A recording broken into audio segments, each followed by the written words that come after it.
Hello, and welcome back to Sharing a Chapter a Day. This is Dara Me, and today I will be reading Chapter 16 of Engagement in Peril by Dara Odoe. Chapter 16, titled The Next Move. That fall of 1987, we once again moved. My mother got a place on Section 8 housing stipend, and we moved to the projects off of Peril in Kentucky. Once we got situated there, I was enrolled and started 5th grade at Goldrick Elementary off of Zuni Street and West Mississippi Avenue, from which the school was about 12 blocks away from our apartment at the city's government housing project. It was here at Goldrick that I met my next few crushes, one of which was an identical twin named Jennifer, not Sarah, and of course, tiny Maggie was my other crush. The twins had radiant blonde hair with brown eyes. They looked so much alike. Since they were identical twins, we could hardly tell them apart. The only difference between the two is that Sarah kept her hair long and Jennifer had it shortened. And it was Jennifer that I had this newly found heavy crush upon. She was in my homeroom class, and Sarah wasn't. Sarah was in the rival classroom, room 201, while Jenny and I were in room 202. The best damn 5th grade class there was at Goldrick at that time in Denver, Colorado. Everything that went on that school, the two classes always competed and rivaled against each other, be it academic or sporting events. My friends and I had a crush on the twins for a while. At times, once we began to know each other, we were invited to their homes to look at their pets and such, and hang out with them. The lovely twins had a dog, a snake, and a cat. They lived 2 blocks away from the school, off of West Mississippi Avenue, where in turn we lived in the project, which was much farther away than they were. Some of my friends and I live at the government housing project area where we spend most of our time at the neighborhood boys club, Owen's Boys Club, tending to various activities and competition. At the boys club, we would go swimming, play pool, 8-ball, bobcat, 9-ball, and bumper pool. Also, we competed in checkers, air hockey, soccer, baseball, and any recreation that the club had to offer. The membership fee to join the boys club then was only $1 a year. My brother and the youth neighbors also joined the same local boys club there. Our competition would begin against other local city boys club. Other than going to the boys club, my friends and I, some of the neighborhood's kids, and I would play marbles, tag, jump ropes, go biking, and go fishing at the nearby ponds and lake at various parks throughout the city. The housing project was multicultural. All sorts of minorities and inhabitants lived here. The rent were decent, and the house were recently renovated with a front and backyard, and a supply headquarter department where residents can borrow gardening supply, tools, and such to maintain their grass and bushes. It was here at the project that all the not so innocent boys and girls and thugs fell head over heel for Diem Win. I too was involved with Diem, more than the rest of the other, of course. Diem was our Vietnamese neighbor.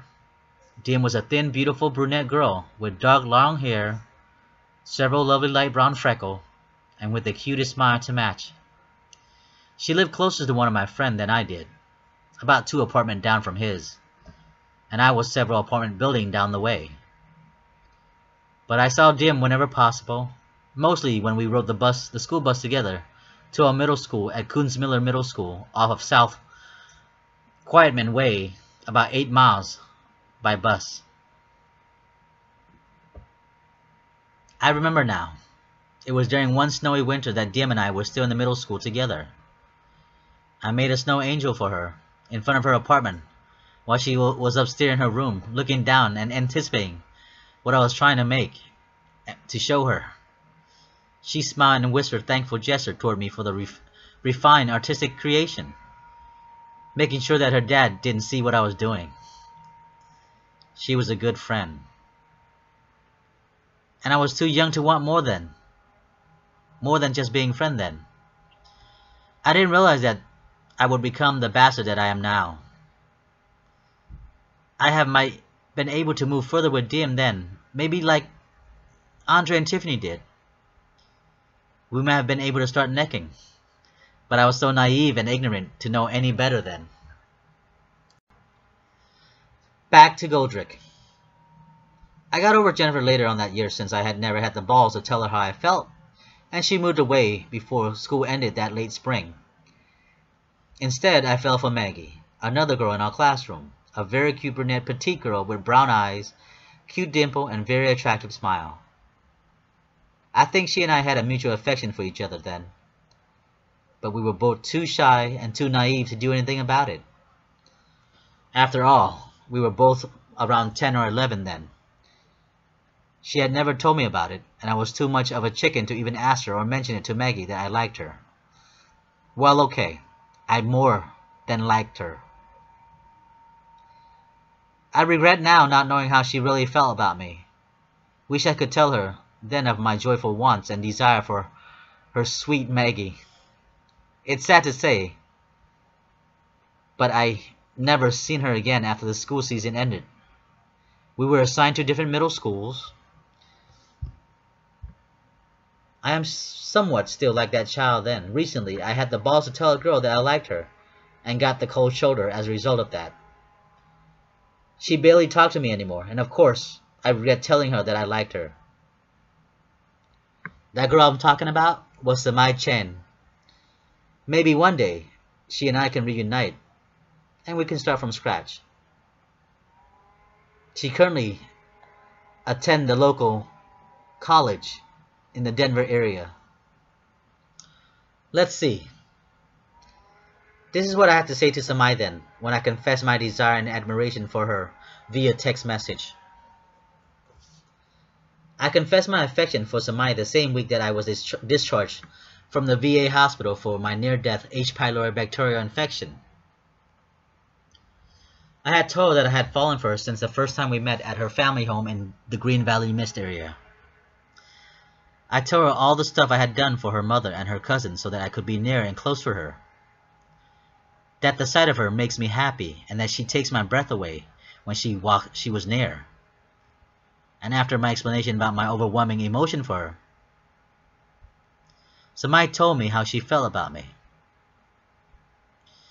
Samai had told me that she saw me as a good friend, and considered me as only such, and that she was still too young to be deeply involved with anyone at the moment, and that her mom wouldn't approve of our affection involvement with each other, and that perhaps her mom likes me as well. And since her mom was always having me over at their house and asking me to do things for her and such, she thinks that her mom may want me more than she does. I sincerely apologize for Samai for suddenly confessing my admiration and true feeling for her, and told that if I should die from my illness and sometime in the future, I wanted her to know how I really felt then, just in case. These are my last words for Samai then. If I should die, no matter when and no matter how, I wanted you to know that I deeply fallen for you and just wanted to get that off my conscience. I don't want to hold anything back anymore. This is why I'm coming clean, Samai. Thank you for allowing me to be around you these past many months.